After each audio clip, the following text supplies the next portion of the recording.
নমস্কাৰ বন্ধু বান্ধৱীসকল PRD academy চেনেললৈ আপোনালোকক স্বাগতম জনাইছোঁ। আজি আমি আলোচনা কৰিম ভাৰতীয় ইতিহাস ওল্ড।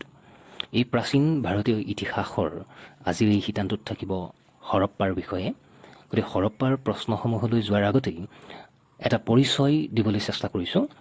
এই কাৰণেই চেষ্টা কৰিছোঁ যে এই পৰিচয়মূলক টকাটোত সম্ভৱতঃ কিবা প্ৰশ্ন আহিব পাৰে আৰু এই প্ৰশ্নৰ বাবেই এই পৰিচয়টো দাঙি ধৰা হৈছে। গতিকে আহকচোন পৰিচয়ৰ অকণমান জানো। হৰপ্পাৰ পৰিচয়। হৰপ্পা পাকিস্তানৰ পাঞ্জাৱ প্ৰদেশৰ এক পুৰাতাত্ত্বিক ক্ষেত্ৰ আৰু ই চাহিৱালৰ পৰা প্ৰায় 24 কিলোমিটাৰ অৰ্থাৎ 15 মাইল পশ্চিমত অৱস্থিত। উত্তৰ দিশত প্ৰায় 8 কিলোমিটাৰ দূৰেৰে বৈ যোৱা ৰবি নদীৰ কাষৰীয়া আধুনিক যুগৰ গাঁও এখনৰ পৰা ক্ষেত্ৰখনৰ নামটো লোৱা হৈছে। বৰ্তমানৰ এই গাঁওখন ঐতিহাসিক হৰপ্পাৰ পৰা 1 কিলোমিটাৰ দূৰত্বত অৱস্থিত।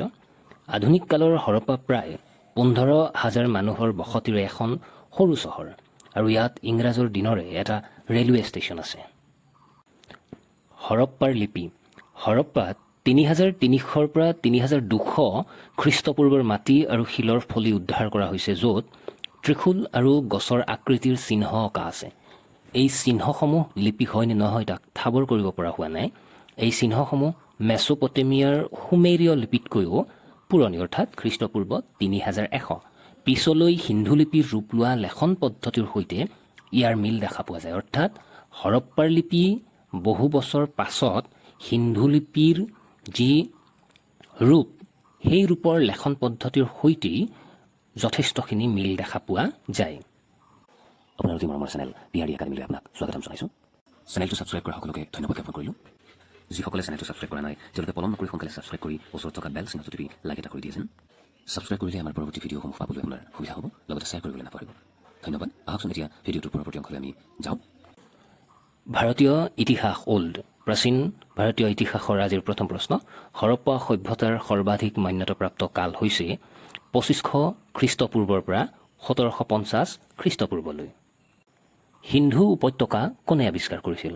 উত্তৰ ৰায় বাহাদুৰ দয়াৰাম চাহানীয়ে। 3 নম্বৰ প্ৰশ্ন। হৰপ্পা সভ্যতাৰ মুখ্য অধিবাসীসকল কোন ভাষা পৰিয়ালৰ লোক? উত্তৰ দ্ৰাবিড় বা ভূমধ্য সাগৰীয়। 4 নম্বৰ প্ৰশ্ন। সিন্ধু উপত্যকা তলৰ কোনটো সভ্যতাৰ সমকালীন নহয়? A মিশ্ৰ সভ্যতা, B চীন সভ্যতা, C মেছোপটেমিয়া, D গ্ৰীক সভ্যতা। উত্তৰ D গ্ৰীক সভ্যতা। 5 নম্বৰ প্ৰশ্ন। সিন্ধু উপত্যকা কলৈকে বিস্তৃত আছিল? উত্তৰ পাঞ্জাৱ, ৰাজস্থান, গুজৰাট, উত্তৰ প্ৰদেশ, হাৰিয়ানা, সিন্ধু আৰু বুলচিস্তানলৈ। 6 নম্বৰ প্ৰশ্ন। সিন্ধু উপত্যকা কি সভ্যতা আছিল? A নগৰ, B গাঁও, C নগৰ আৰু গাঁও, D এটাও নহয়। উত্তৰ নগৰ, এইটো হ'ব ইয়াৰ উত্তৰ। 7 নম্বৰ প্ৰশ্ন। সিন্ধু উপত্যকাৰ ঘোঁৰাৰ অৱশেষ ক'ত পোৱা গৈছিল? উত্তৰ গুজৰাটৰ কচ্ছ জিলাত। 8 নম্বৰ।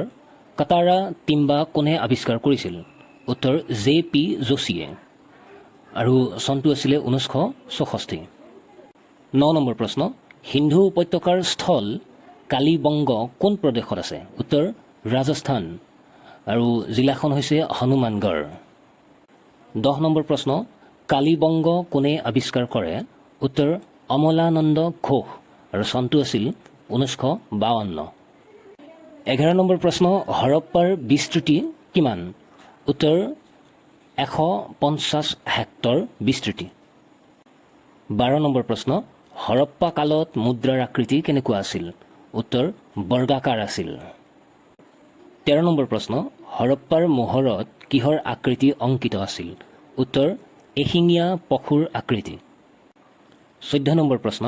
হৰপ্পা সভ্যতা কোন যুগৰ আছিল? উত্তৰ আদি ঐতিহাসিক বা ব্ৰঞ্জ যুগৰ। কেতিয়াবা পৰীক্ষাত আদি ঐতিহাসিকটোও থাকিব পাৰে, নতুবা ব্ৰঞ্জ বুলিও থাকিব পাৰে, সেইকাৰণে দুয়োটা তুলি দিয়া হৈছে। গতিকে হৰপ্পা সভ্যতা আদি ঐতিহাসিক বা ব্ৰঞ্জ যুগৰ আছিল। 15 নম্বৰ প্ৰশ্ন। সিন্ধু সভ্যতাৰ লোকসকলৰ প্ৰধান ব্যৱসায় কি আছিল? উত্তৰ কৃষি। 16 নম্বৰ প্ৰশ্ন। হৰপ্পা সভ্যতাৰ মুখ্য খেতি কি? উত্তৰ ঘেঁহু, আৰু ঘেঁহুৰ লগত কেতিয়াবা জৌ বুলিও তুলি দিব পাৰে, জৌ বা জ, গতিকে ঘেঁহুটো মনত ৰাখিলেই হ'ল। 17 নম্বৰ প্ৰশ্ন। হৰপ্পা সভ্যতাত চাউলৰ প্ৰচলনৰ প্ৰমাণ ক'ত পোৱা গৈছিল? উত্তৰ ৰংগপুৰ আৰু ৰংগপুৰ আছে লোথলত।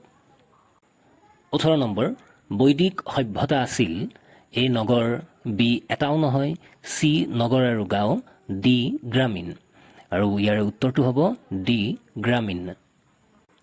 19 নম্বৰ প্ৰশ্ন, সিন্ধু উপত্যকাৰ ঘৰবোৰ কিহেৰে সজোৱা আছিল? উত্তৰ ইটাৰে। 20 নম্বৰ প্ৰশ্ন, কপাহৰ খেতি প্ৰথমে কোনে কৰিছিল? উত্তৰ হৰপ্পাবাসীয়ে। 21 নম্বৰ প্ৰশ্ন, ধোলাভিৰা ক'ত অৱস্থিত? উত্তৰ ধোলাভিৰা কচ্চৰ ৰাণ অঞ্চলৰ কচ্চ মৰুভূমি বন্যপ্ৰাণী অভয়াৰণ্যৰ অন্তৰ্গত খাদীৰ বেট দ্বীপত অৱস্থিত। আৰু ৰাষ্ট্ৰ হৈছে ভাৰত, ৰাজ্য হৈছে গুজৰাট। ইমান দীঘলকৈ দিয়াৰ এটা অৰ্থ যে ইয়াতে এটা দ্বীপৰ কথা উল্লেখ কৰা হৈছে, আৰু দ্বীপটোৰ নাম হৈছে খাদীৰ বেট দ্বীপ। গতিকে পৰীক্ষাত যদি আহে যে ধোলাভিৰাৰ ওচৰত থকা দ্বীপটোৰ নাম কি, তেতিয়া আপোনালোকে হয়তো গম পাব, যিসকলে এইটো ভালদৰে মনত ৰাখিব। গতিকে সেইবাবেই এনেকুৱাকৈ প্ৰশ্নটো মানে উত্তৰটো দিয়া হৈছে। গতিকে আপোনালোকৰ হয়তো উপকৃত হ'ব বহুখিনিয়ে। 22 নম্বৰ প্ৰশ্ন, ধোলাভিৰাৰ স্থানীয় নাম কি? কেতিয়াবা অহা দেখা যায় পৰীক্ষাত। গতিকে উত্তৰটো হৈছে কটাৰা টিম্বা।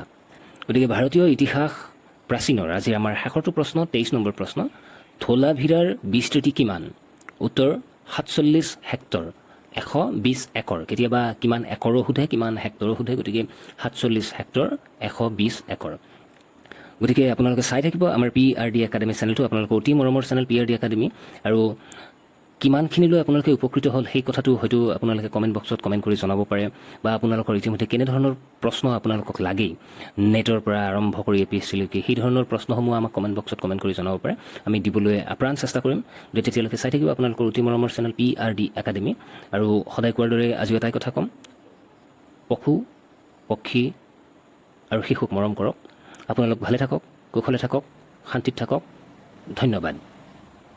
এই ভিডিঅ'টোৰ উপৰিও আৰু অধিক জানিবলৈ অথবা আপোনাৰ কিবা প্ৰশ্ন থাকিলে আমাক যোগাযোগ কৰিবলৈ নাপাহৰিব। আমি আপোনাৰ সহায় কৰিবলৈ সদায় প্ৰস্তুত থাকিম। আমাৰ ফোন নম্বৰ, ইমেইল, ফেচবুক আৰু ইনষ্টাগ্ৰামৰ সকলো লিংক ইয়াতে দিয়া হৈছে। ধন্যবাদ।